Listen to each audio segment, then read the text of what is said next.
sakit na kayang pagalingin at health benefits na makukuha sa kangkong. Cancer.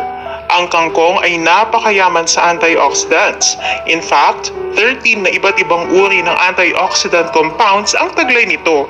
Napaka-perfect ng kangkong upang mapigilan ang cancer cells sa pagbuo at pagdami. Ang antioxidants na taglay ng kangkong ay tumutulong upang matanggal ang free radicals at pampalakas ng ating natural cell environment. Napaka-amazing, di ba?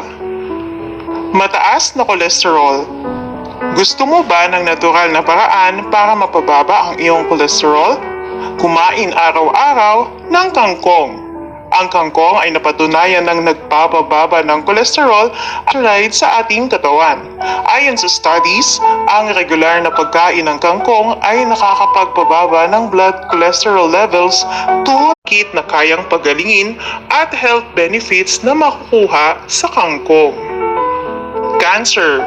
Ang kangkong ay napakayaman sa antioxidants. In fact, 13 na iba't ibang uri ng antioxidant compounds ang taglay nito.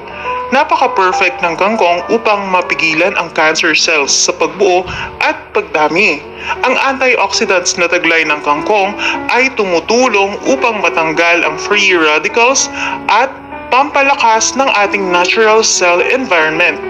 Napaka-amazing, di ba? Mataas na kolesterol.